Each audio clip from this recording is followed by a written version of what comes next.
Are you preparing for UGC Net Labor Welfare Code 55 or any other PSU HR exam? Join the best course on Tutelage Academy app now. Hello team, very good evening to all of you. Welcome back to Tutelage Academy.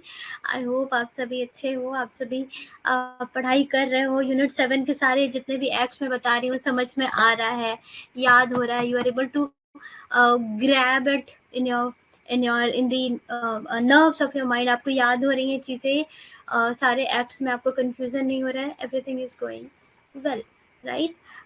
चलिए आज का session शुरू करते हैं. And I am happy that some of people are asking doubt, है ना. जितने tough, जितने मुश्किल डाउट होते हैं सारे ग्रुप पे आप पूछ सकते हैं. इनफैक्ट मुझसे पूछिए मुश्किल क्वेश्चन, मुश्किल डाउट. मुझे अच्छा लगेगा कि चलो आप लोग कोशिश कर रहे हो, मेहनत कर रहे हो कि अलग अलग क्वेश्चंस को सॉल्व करें, अलग अलग कॉन्सेप्ट्स पे डिस्कशन करें. Let there be discussion, let there be difficult questions, let us we practice some difficult concept. That is what will make you comfortable in the environment of examination of code 55. वो 3 घंटे आपको easy लगेंगे जब आप difficult concept से अभी fight करोगे तो. ठीक है. yes, very good. चलिए क्वेश्चन एग्जाम आंसर आ गया है. 1 का 23 दिसंबर 1986 इस दिन ये एक्ट फोर्स में. आप लोग को पता था क्या? आप लोगों को पता था? आप लोगों ने पहले से पढ़ा है? Yes, very good. It is an act to prohibit the engagement of children in all occupation and to prohibit the engagement of adolescent in hazardous occupation and process and the matters connected therewith. It extends to whole of India, है ना. बच्चे कहाँ पे, बच्चे अब कौन से occupation और कौन से प्रोसेस में काम नहीं कर सकते हैं. And to prohibit the engagement of adolescent, अगर एडोलेसेंट है तो कौन सा हजार्डस ऑक्यूपेशन और प्रोसेस में काम नहीं कर सकते, बताता है चाइल्ड लेबर एक्ट.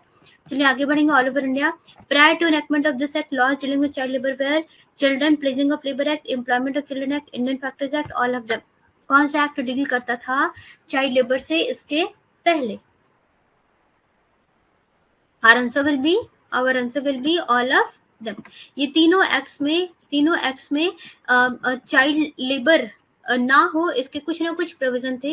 तो children pledging of labour act क्या था? इसमें क्या होता था 1933 में थोड़ा सा क्रूअल प्रैक्टिस था कि parents used to sell their children in place of loan, है ना.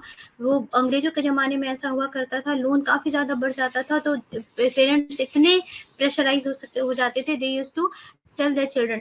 तो रॉयल कमीशन ऑफ लेबर ने आइडेंटिफाई किया, इसे प्रोहिबिट किया थ्रू दिस एक्ट. ये एक्ट हुआ कि आपको अपने बच्चों को सेल नहीं करना इन प्लेस ऑफ लोन. फिर एम्प्लॉयमेंट ऑफ चिल्ड्रन एक्ट 1938 आई जिसने इस एक्ट को फर्दर रिप्लेस किया.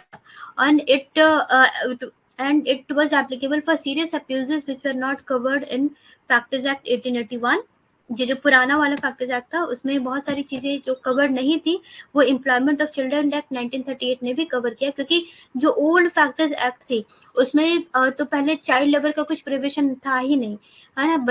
बच्चे वर्क कर सकते थे. फिर कुछ अमेंडमेंट आई 1890 में जब दैट लोखंडे जी ने कुछ अमेंडमेंट लाने की कोशिश की, लेकिन फिर भी कुछ अब्यूजेस थे. तो एम्प्लॉयमेंट ऑफ चिल्ड्रन एक्ट जो था 1938 का फिलहाल यही रेगुलेट कर रहा था. इस एक्ट से पहले employment of children act he mainly regulate कर रहा था. Next, which of the following is not the objective of child labor bill proposed by second national commission on labor?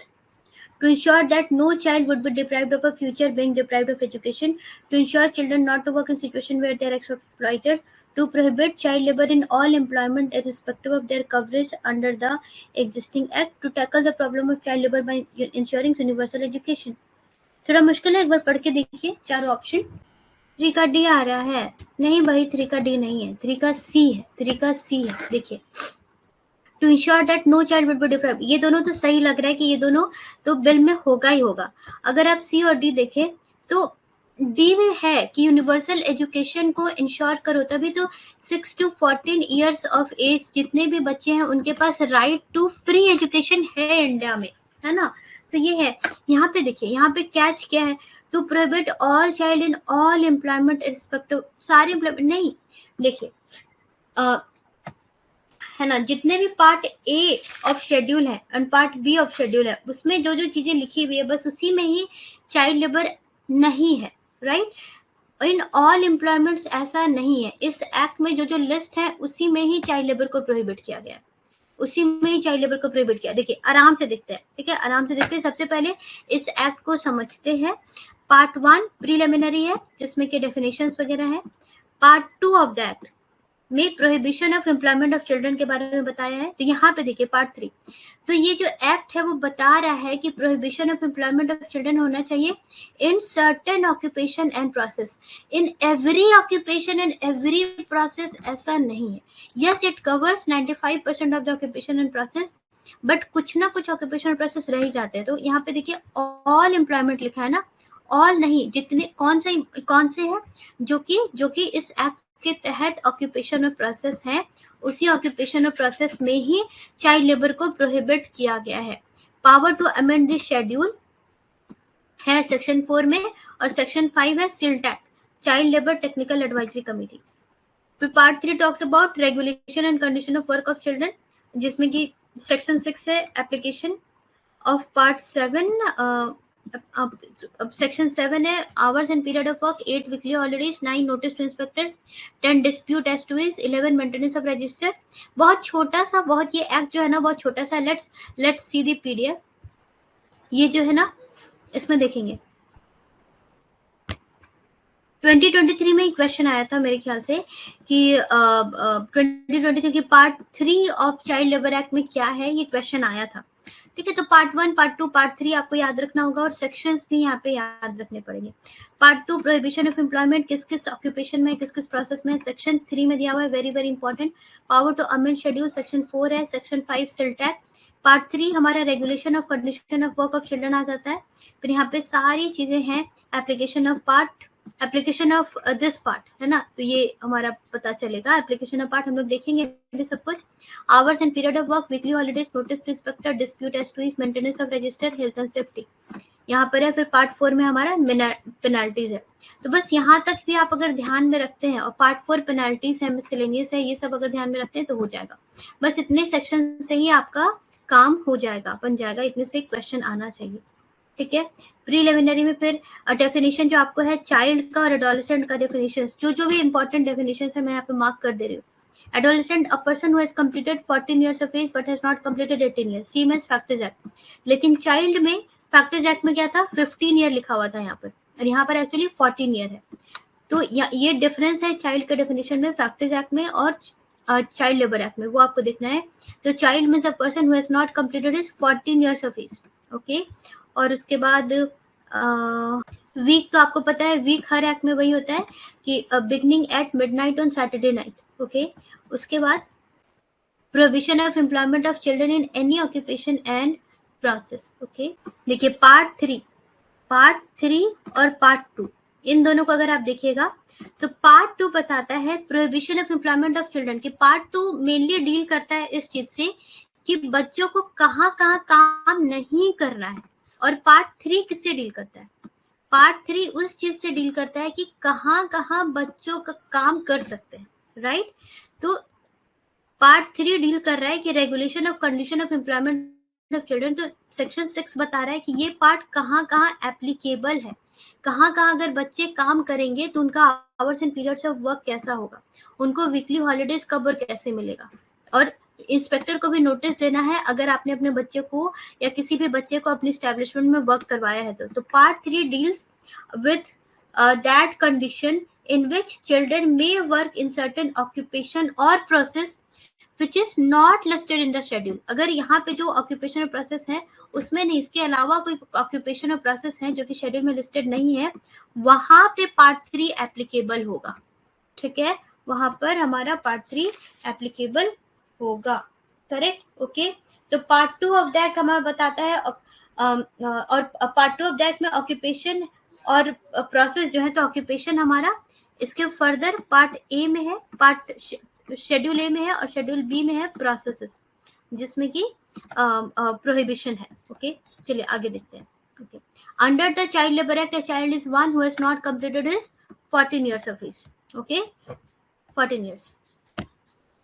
As per Child Labor Act 1986, a day means a period of 24 hours beginning at midnight. कोई सा भी दिन, कहीं भी किसी भी act में जो दिन होता है वो रात को 12 बजे शुरू हो रहा है नेक्स्ट 24 आवर्स तक के ड्यूरेशन में. ओके, ये वीक और डे हर एक्ट में एक ही है. As per the act, week means a period of 7 days beginning at midnight on Saturday, क्योंकि संडे से हमारा दिन स्टार्ट हो रहा है तो सैटरडे से होगा. ओके, सैटरडे मिडनाइट से हमें काउंट करना होगा. Which section of child labour act defines the term child? Yes, जो चाइल्ड है वो सेक्शन 2, तो सेक्शन 2 तो होगा ही, क्योंकि सेक्शन 2 जो है वो डेफिनेशन से डील करता है. अब सेक्शन 2 में चाइल्ड का डेफिनेशन कौन सा है ये हमें देखना है. तो सेक्शन 2 का पार्ट 2 चाइल्ड डिफाइन करता है, और सेक्शन 2 का पार्ट 1, ये दोनों 2(1) defines adolescent and 2 का part 2 defines child. That we have to remember. Okay, that we have to remember. So this is adolescent and this is child. ये दोनों आपको ध्यान में रखना है.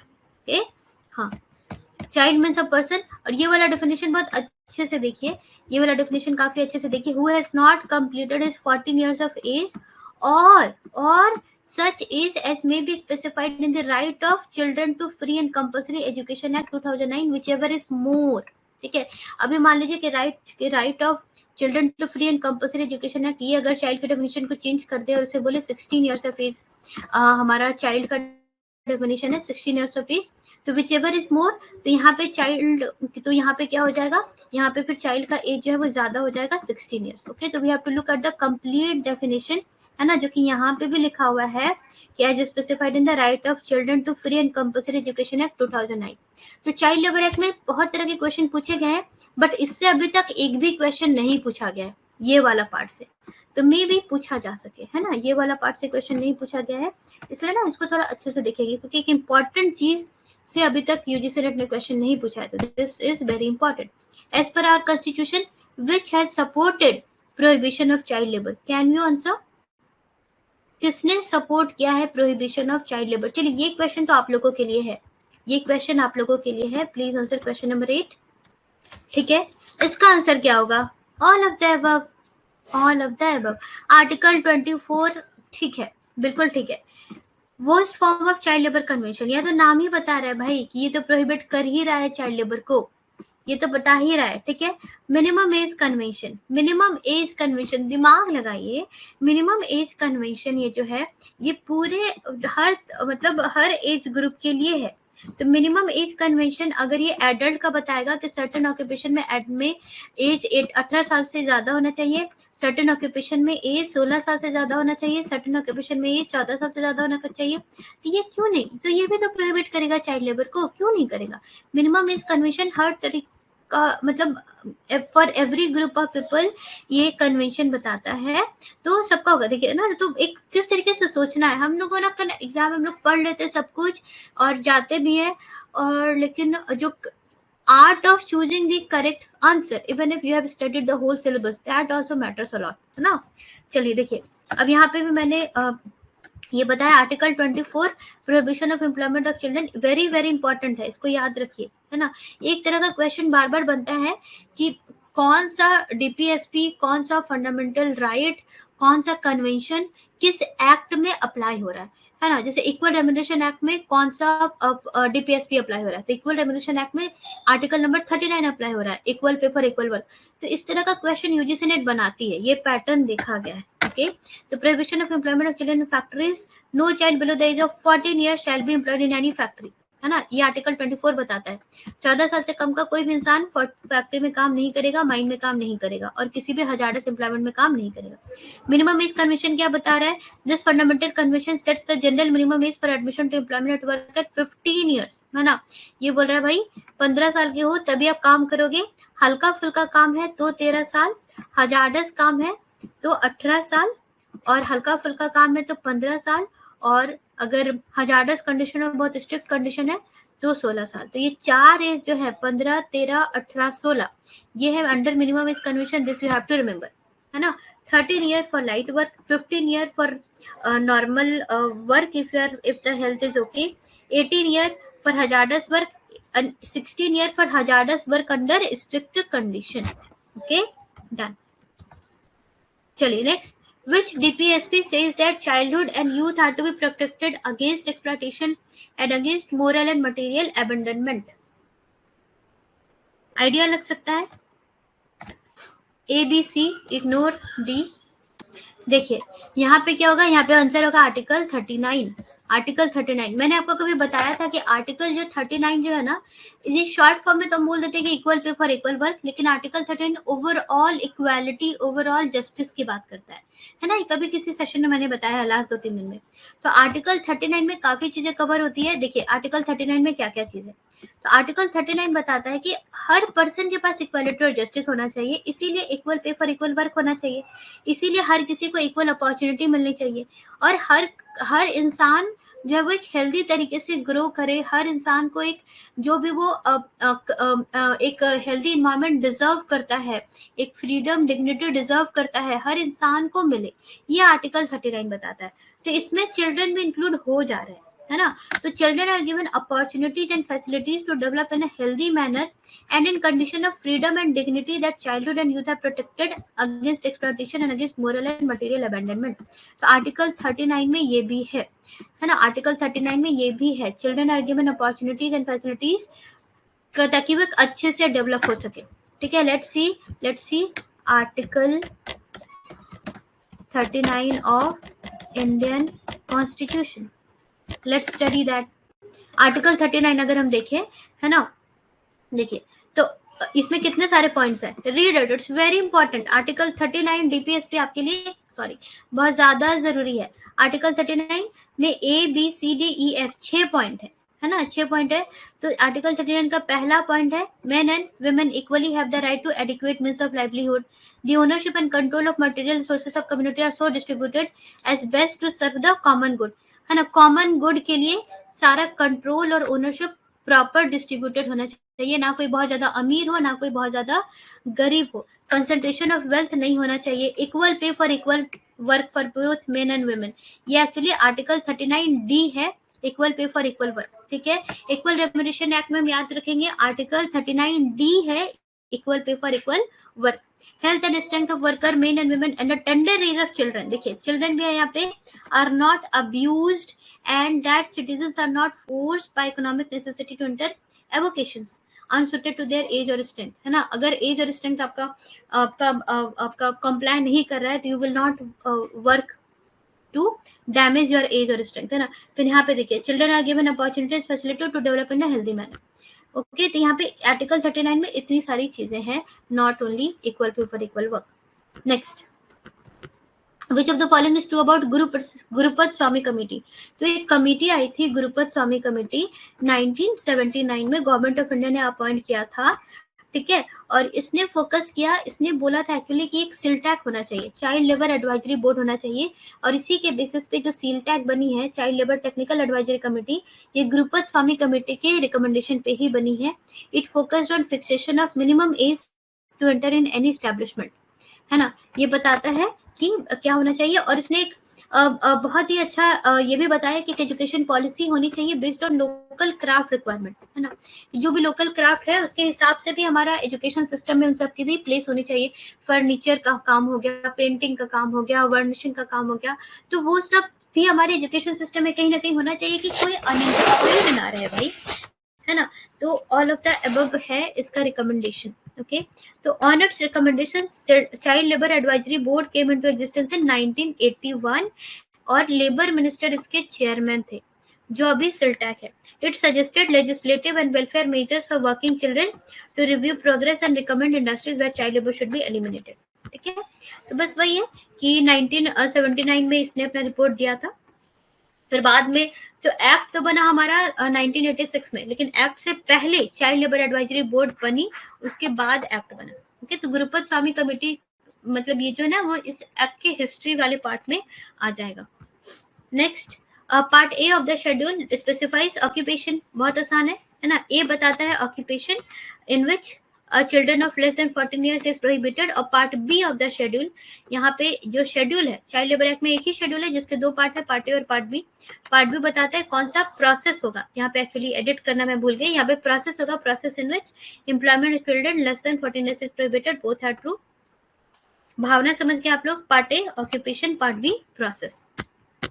और यहाँ पर देखिए central government is empowered to add any occupation और process in both part of the schedule, है ना। तो वो पार्ट ए और पार्ट बी को ऑल्टर करने का पावर किसके पास है?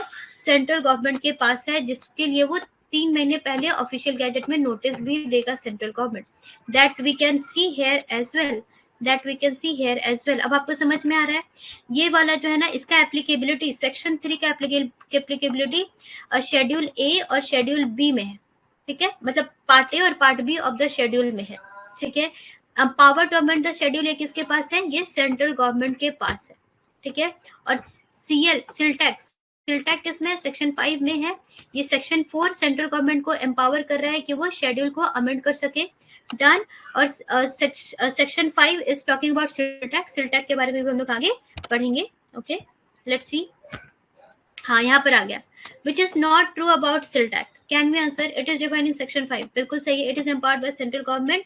It advises the central government to add or alter occupation of process. It has a chairman and not more than 10%. It is empowered to make its own procedure and can make subcommittees on its own. Only ABCD, all of the above. Which is not true. ये सारे question actually ना मैंने ही बनाए हैं, तो कहीं की ना मैंने गलती कर दी है, विच इज नॉट ट्रू या विच इज नॉट फॉल्स, मुझे ऐसा लिखना था। नहीं, करेक्ट है, क्वेश्चन बिल्कुल करेक्ट है।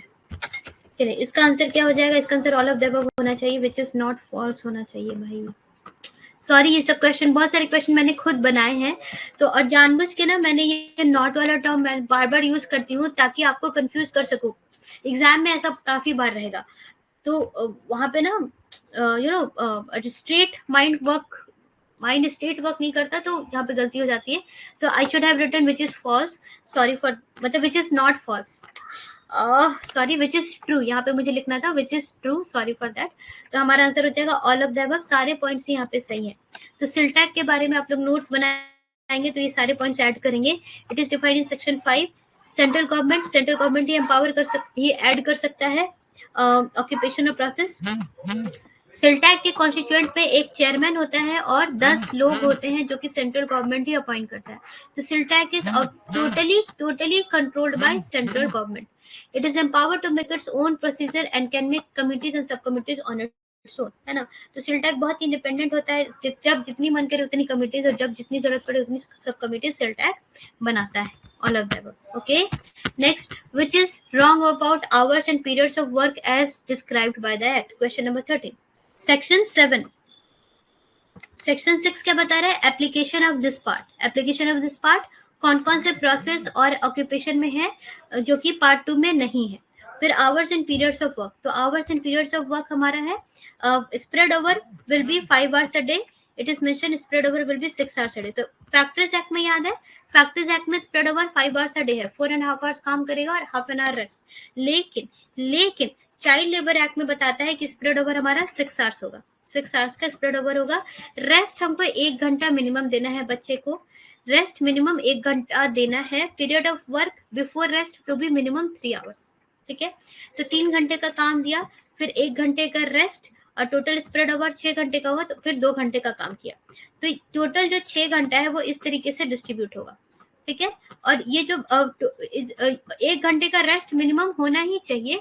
अब आप किसी भी तरीके से मैनेज कर सकते हैं, आप 2 घंटे पहले काम कराइए, 3 घंटे बाद में, है ना, इस तरीके से मैनेज कर सकते हैं। And period of work before rest has to be 3 hours. ऐसा नहीं कि 4 घंटा काम कराया और फिर एक घंटा रेस्ट, फिर 1 घंटा काम करवाया, वैसा भी नहीं। Period of work before rest to be minimum 3 hours, okay. So this is as per the child labor act. Spread over will be 6 hours a day, rest interval 1 hour and period of work before rest to be 3 hours. ये तीनों points बिल्कुल अच्छे से आपको ध्यान रखने हैं। And this is different from what is taught in factories act, what is there in factories act, okay. Next, the occupier of a newly establishment in which child is employed is required to send notice to inspector within dash days of commitment.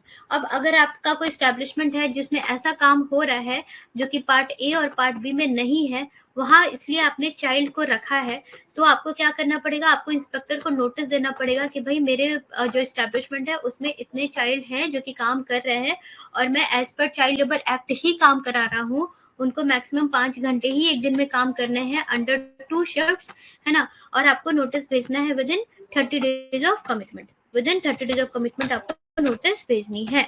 Okay, yes, हाँ, ये भी किस में दिया हुआ है, ये भी देखिए, notice to inspector, it is in section 9। तो section 9 talks about that. Okay, छोटा सा ये एक्ट है, ज्यादा बड़ा नहीं है, तुरंत हो जाएगा, ये आधा घंटा में आप इस एक्ट को प्रिपेयर कर सकते हैं। What are the particulars to be mention in register? हर एक्ट में बहुत इंपॉर्टेंट है register, name and date of birth of child, आपका hours and periods of work including rest interval, nature of work, ये सब कुछ आपको रजिस्टर में मेंटेन करना है। और यहाँ पर रजिस्टर कौन मेंटेन करेगा? Obviously employer. Okay, obviously employer. Section 11 maintenance of register, है ना, इसको बस अभी, और अब क्लास अगर अच्छे से की होगी तो 15 मिनट में से आपको खत्म कर सकते हो। डिपेंड व्हाट मैटर्स इज आप नोट्स बनाए, है ना। एक्ट्स में होता है कि मेरे साथ तो ऐसा बहुत होता था, मैं पूरा कॉन्फिडेंट हो जाती थी, मैंने एक्ट्स पढ़ लिया है, पूरा याद हो गया है मुझे, चाइल्ड लेबर एक्ट पूरा याद है। उसके बाद एक सप्ताह के बाद, after 1 week, all gone, everything washed from my mind. It use to happen with me. तो फिर मैंने नोट्स बनाना शुरू किया भाई। जब से मैंने नोट्स बनाना शुरू किया, whenever I used to think that कि मेरे दिमाग से सब चला गया, नोट्स को देख लेती थी और विद इन 10 सेकंड्स मुझे सब कुछ याद हो जाता था दोबारा। ठीक है, तो this you will have to do, आपको एक्ट्स के नोट्स बनाने ही पड़ेंगे, there is no way out. Okay, हाँ चलिए, उसके बाद फिर register to be maintain under section 11 of that. Maintenance of register simple है, वही है, इतना बड़ा सा दिख रहा है बस, लेकिन छोटी सी चीजें हैं कि रजिस्टर जो है वो एम्प्लॉयर मेंटेन करेगा, इंस्पेक्टर आकर के उसे चेक करेगा कभी भी ड्यूरिंग वर्किंग आवर्स, ऑब्वियसली, जिसमें कि name and birth of child होगा, hours and period of work होगा, नेचर ऑफ वर्क होगा, और अगर कुछ पर्टिकुलर प्रिस्क्राइब है तो वो होगा। That's it, simple. तो इतना बड़ा सा दिख रहा है, बट नोट्स बनाओगे तो आप क्या लिखोगे? Section 11 register maintain by employer to be checked by inspector, and particulars, name, hours and period, nature of work, etc. if required. That's it, खत्म। 2 लाइन में आपका नोट्स खत्म, इनफैक्ट 1 लाइन में भी खत्म। Question number 16. If an occupier fails to maintain appropriate register as required by section 11, then he may be punished with an imprisonment for a term up to dash or with fine which may extend up to dash. तो अगर आपने register maintain नहीं किया इस पर section 11, तो 1 month ₹10,000, I think that's, है ना। तो रजिस्टर मेंटेन नहीं करने का जो फाइन है वो है 1 मंथ फाइन, 1 मंथ इम्प्रिजनमेंट, या फिर ₹10,000 फाइन। ओके, यस, आगे बढ़ेंगे। Who is empowered to appoint inspector? Inspector कौन अपॉइंट करेगा? तो ऑब्वियसली यहाँ पे सारा काम कौन देख रहा है? सेंट्रल गवर्नमेंट करेगा। तो दोनों है इसमें। द एप्रोप्रिएट गवर्नमेंट में अपॉइंट इंस्पेक्टर। देखिए, सिल्टैक is being taken care by central government, or that schedule is being taken care by central government, लेकिन यहाँ पे जो appropriate government है वो दोनों है, स्टेट गवर्नमेंट भी सेंट्रल गवर्नमेंट भी, दोनों है ना। तो ऐसा नहीं कि appropriate गवर्नमेंट यहाँ पे सेंट्रल गवर्नमेंट है, इट्स नॉट लाइक दैट, इसीलिए यहाँ पे बोथ होगा। यहाँ पर जो है ना, appropriate गवर्नमेंट सेंट्रल या स्टेट कोई भी हो सकती है, लेकिन सिल्टैक और शेड्यूल, इन दोनों का ध्यान सेंट्रल गवर्नमेंट ही रखेगा। The appropriate government may appoint inspector for the purpose of securing compliance with the provision of that, और that's it.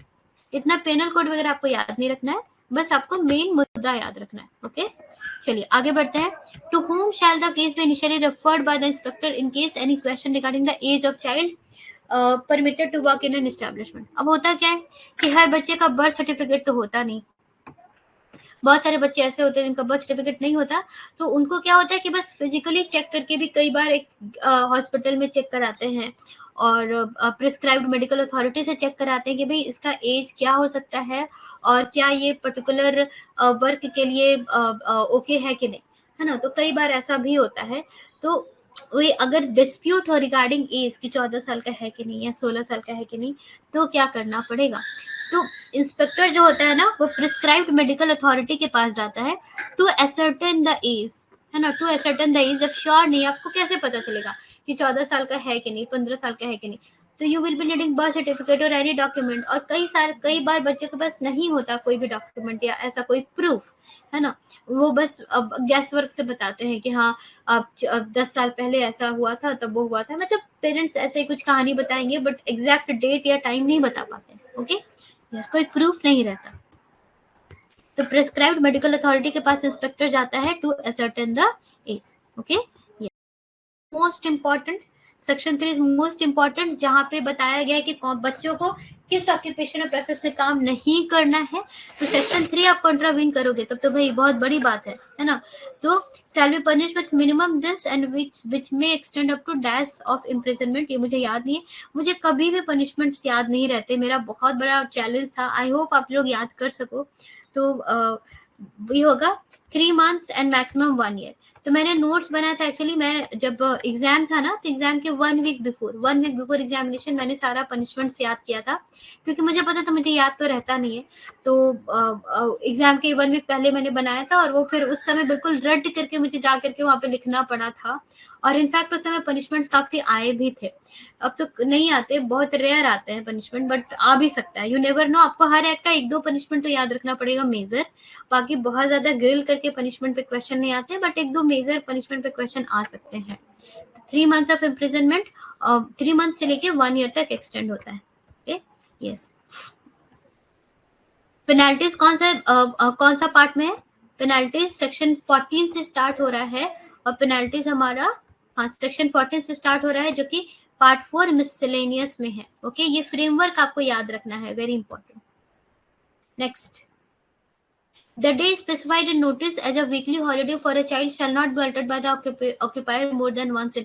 अब अगर बच्चे का शिफ्ट है कि शिफ्ट ए में आ रहा है, या फिर कोई बच्चा शिफ्ट बी में आ रहा है, अब किसी भी दिन, अब 6 दिन के बाद उसको एक हॉलीडे चाहिए ही चाहिए, तो हॉलीडे आपने दी है, आप उसको ऑल्टर नहीं कर सकते। once in 3 months is the answer, correct. हाँ, once in 3 months, 3 महीने में आप एक बार ही उस बच्चे का वीकली हॉलीडे चेंज करोगे, बिकॉज अब the children are not use to frequent change in weekly holidays. तो 3 महीने में आप बस एक बार ही उसका वीकली हॉलीडे चेंज कर सकते हो। Okay, yes, every adolescent employed in establishment shall be allowed in each week a holiday 1 day which shall be specified by the occupier in the notice। और वो जो जिस दिन में छुट्टी होगी वो नोटिस परमानेंटली डिस्प्ले होगा, कोई कॉन्सिक्वियस प्लेस, कोई प्रोमिनेंट प्लेस पे नोटिस डिस्प्ले होगा, and it will not be altered more than once in 3 months। Okay, yes. That section of the act will not apply to establishment where any process is carried out by the occupier with the help of his family। है ना। अब क्या होता है कि कोई कुम्हार हो गया, कुम्हार समझते हैं पॉटरी, जो दिवाली के दिए बनाते हैं लोग, ठीक है। तो वहां पे क्या है कि छोटे छोटे बच्चे अपने मम्मी या पापा की हेल्प कर रहे हैं, तो वो चाइल्ड लेबर में नहीं आएगा, है ना। चाइल्ड लेबर में नहीं आएगा कि मम्मी पापा की हेल्प कर रहे हैं छोटे छोटे दिवाली के में मिट्टी के दिए बनाने में। तो अगर वैसा हो तो वहां पे चाइल्ड लेबर का कौन कौन सा सेक्शन अप्लाई नहीं होगा? जो चाइल्ड लेबर का hours and periods of work, weekly holiday, ये सब अप्लाई होगा क्या? ये सब अप्लाई नहीं होगा। तो कॉमन सेंस आपको लगाना है कि hours and periods of work, weekly holiday, notice to inspector, section 7, 8, 9, है ना। तो एग्जाम में अगर नहीं भी पता हो तो आपको कॉमन सेंस लगाना है कि भाई अगर फैमिली में आप अपने मम्मी पापा की हेल्प कर रहे हो किसी काम में, तो hours and periods of work ये अप्लाई नहीं होगा, वीकली हॉलीडे अप्लाई नहीं होगा, इंस्पेक्टर को नोटिस देने की भी कोई जरूरत नहीं है। 7, 8, 9, सेक्शन 7, 8, 9। ओके, क्वेश्चन नंबर 21 का section 7, 8, 9। Yes yes Pooja, very good. Next, यहाँ पे भी लिखा हुआ है as per child labour act a child should not be permitted to work between. इस तरह के क्वेश्चन आते हैं बहुत बार, इन सबके क्वेश्चन को लाइट मत लीजिए। कितने बजे से कितने बजे तक बच्चा काम नहीं करेगा? 2 शिफ्ट में आप काम करवाओगे, 6 घंटा का एक शिफ्ट रहेगा, मैक्सिमम 1 घंटे की छुट्टी रहेगी, 3 घंटे से ज्यादा आप कंटिन्यूस काम नहीं करवा सकते। कब से कब तक? 7 PM to 8 PM, 7 AM to 8 PM। हाँ, 7 PM, रात के 7 बजे से सुबह 8 बजे तक आप बच्चे से काम नहीं करा सकते। रात के 7 बजे से सुबह 8 बजे तक आप किसी बच्चे से काम नहीं करा सकते। आपका जो शिफ्ट होगा सुबह 8 से शाम 7 बजे तक ही रहेगा आपका shift. It is mention under section 7। ये जो सेक्शन 7 जो था हमारा hours and period of work, उसमें ये बातें मेंशन की हुई है। Next, Which are the process in which employment of children is prohibited। वो बहुत इंटरेस्टिंग है। कई बार ना मैंने देखा है यहाँ पे एक्ट्स के नीचे लिखा रहता है, शेड्यूल्स लिखे रहते हैं, यहाँ पे नहीं दिया हुआ है शेड्यूल। चलिए दूसरे एक्ट में देखते हैं, इसमें दिया हुआ है। हाँ देखिए यहाँ पे लिखा है, यू कैन सी राइट। देखिए बहुत मजा आता है इस तरीके से पढ़ाई करने में। रटना नहीं पड़ता। अगर आप सारी चीजें देख रहे हो, समझ रहे हो, तो याद नहीं करना पड़ता है, या फिर बहुत आसानी से याद हो जाता है। शेड्यूल ये है हमारा। Part A of the schedule is talking about occupation, है ना। Part A of the schedule is talking about occupation. अब देखिए इतने सारे ऑक्यूपेशन दिया हुआ है ना। Circus, caring of elephants, employment of children as domestic worker, dhaba में जो बच्चे काम करते हैं, handloom and powerloom industry, handling of toxic और inflammable substances, foundries, abattoirs, slaughter houses. तो ये सब में, ये सब जो ऑक्यूपेशन इसमें बच्चे काम नहीं करेंगे। पार्ट बी प्रोसेस में क्या है, bidi making, carpet weaving, cloth printing, ये सब में बच्चे काम नहीं करेंगे। Mica cutting, soap manufacturing, tanning, manufacturing of slate pencil, है ना। तो देखिए कितने सारे, इतने सारे 34 हमारे प्रोसेसेस एग्जाम में हो सकता है ये भी आ जाए। Number of occupation, number of process, अगर ऐसा एग्जाम में आता है तो चलिए हमने पहले से ही कर लिया। अराउंड 18 ऑक्यूपेशन है एंड अराउंड 34 प्रोसेसेस हैं जो कि हमारे शेड्यूल में लिस्टेड है, जिसमें बच्चों को काम नहीं कराना। Are you able to say it? Are you able to say it? मजा आता है, ठीक है, ओके। इसी से क्वेश्चन है कि कौन कौन सा प्रोसेस है जिसमें बच्चों को काम नहीं करवाना है, तो ये सारा ही उसमें मेंशन किया हुआ था। Bidi, detergent manufacturing, beverage, paper making, ये आप खुद भी दिमाग लगा सकते हैं। काफी सारे इसमें केमिकल यूज होता है जो कि हजारस होता है, तो बच्चों को काम नहीं कराना है। तो मेन जो मैंने आपको याद करना आसान हो वो मैंने यहाँ पे लिख दिया था, carpet weaving, cement, cloth printing, ये सब में बच्चों को काम नहीं कराना होता है, ठीक है। चलिए आगे बढ़े। The notice displaying the weekly holidays of child should be displayed on the board. Weekly holiday of the child, बच्चे का किस दिन वीकली हॉलीडे रहेगा, ये हम परमानेंटली हमें शो करना है, परमानेंटली, ना कि 15 दिन 20 दिन, कुछ नहीं। कौन सा बच्चे का कब छुट्टी होगा आपको नोटिस में लगा के रख देना है, हर साल वो पूरे साल भर लगा रहेगा, ओके। बच्चे को बार बार बच्चों के लिए कुछ कुछ नोटिस चेंज नहीं कर सकते, they will not notice that, it will be difficult for them, that is why, okay. Next, who has the responsibility to maintain the register, occupier, certifying officer, registrar, ये दोनों भाई आपके एस्टेब्लिशमेंट के बाहर के लोग हैं। एस्टेब्लिशमेंट में कौन है, occupier, occupier will maintain the register, occupier अगर कॉन्ट्रैक्टर है तो कॉन्ट्रैक्टर भी मेंटेन करेगा आपका रजिस्टर, ओके, यस। 25 का answer A. Next 26, no court inferior to that of dash और dash can try offence under child labour act. तो child labour act में अगर कोई ऑफेंस होता है, मान लीजिए कि किसी एस्टेब्लिशमेंट में एक बच्चे को काम करवाया गया जो कि 15 साल का था, और उस इंडस्ट्री में काम कराया गया जो कि पार्ट ए में लिस्टेड है, पार्ट ए में लिस्टेड है, सोप मेकिंग में नहीं करवाना है, और अपने सोप मेकिंग में किसी बच्चे को काम करवाया, तो क्या होगा, तो कौन सा कोर्ट, तब केस हो गया, अब केस हो गया तो कौन से कोर्ट में आपकी पेशी होगी, metropolitan magistrate, district magistrate, chief metropolitan magistrate. तो यहाँ पे आंसर हमारा आई थिंक ए है कि मेट्रोपॉलिटन मजिस्ट्रेट और मजिस्ट्रेट ऑफ फर्स्ट क्लास। तो जो भी कोर्ट होगा या तो वो इसी क्लास का होगा या इस क्लास के ऊपर का होगा, जो कि चाइल्ड लेबर से रिलेटेड केसेस को डील करेगा। No court inferior to that shall try any offence under child labour act, okay, ठीक है। तो मेट्रोपॉलिटन मजिस्ट्रेट या इसके किसी ऊपर का ही कोर्ट चाइल्ड लेबर के केसेस से डील करेगा। Next, one more question, certificate of age granted by prescribed medical authorities, what kind of evidence. तो ये थोड़ा लॉ वाला क्वेश्चन है कि काइंड ऑफ एविडेंस, एक होता है कंक्लूसिव एविडेंस, एक सब्सटेंसिव, एक कोलैबोरेटिव। तो अगर जो प्रिस्क्राइब्ड मेडिकल अथॉरिटी है वो सर्टिफिकेट ऑफ एज दिया किसी बच्चे का कि भाई ये फलाना बच्चा का जो एज है वो 17 to 17.5 आप कंसीडर कर सकते हो, तो ये जो एविडेंस होगा, ये एविडेंस जिसने शीट में दिए फलाना बच्चा का एज 17 to 17.5 है, that will be a conclusive evidence, कि वो जो एविडेंस है वो आपको कंक्लूजन बता रहा है कि भाई खत्म, इस पे फिर फर्दर डिस्कशन नहीं होगा। एक बार सर्टिफिकेट ऑफ एज 16 ईयर बोल दिया या 17 ईयर बोल दिया, मतलब वो कंक्लूजन है, that prescribed medical authority has concluded it. इस पे कोई सब्सटेंसिव एविडेंस नहीं है, ये कोलैबोरेटिव एविडेंस नहीं है, दिस इज कंक्लूसिव। कंक्लूसिव मतलब खत्म, बस end, finish, no further discussion on that. तो पॉइंट नंबर ए। ये क्वेश्चन, ऐसा क्वेश्चन आता नहीं है, फिर भी मैंने करवा दिया कि यू नो नेवर नो क्या क्या आ जाए। Every certificate as to the age of a child which has been granted by a prescribed medical authority shall be a conclusive evidence. Okay. Next, state true or false. एक ये point बचा रह गया था तो मैंने इसको इंक्लूड किया कि the act has a provision for creating rehabilitation fund of 15,000 for each child for rehabilitation of children. बिल्कुल 15,000 हर बच्चे के लिए 15,000 जो है ना वो एक रिहेबिलिटेशन फंड में कंट्रीब्यूट करना है।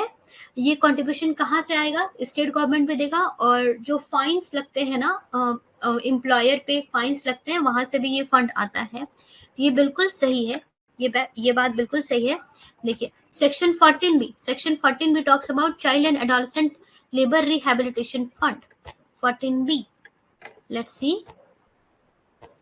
है ना, देखिए child and adolescent labour rehabilitation fund.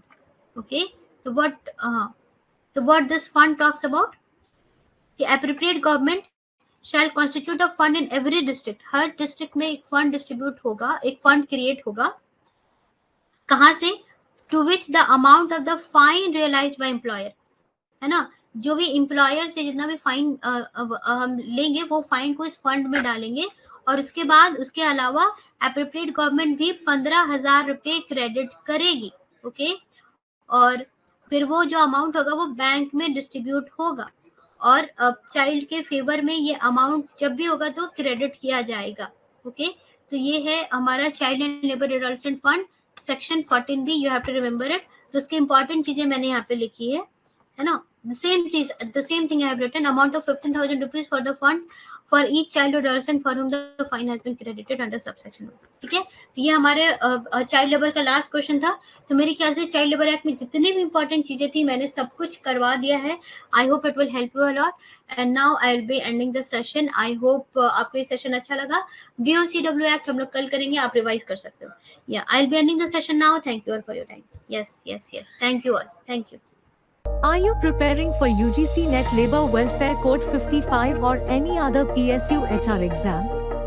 Join the best course on Tutelage Academy app now.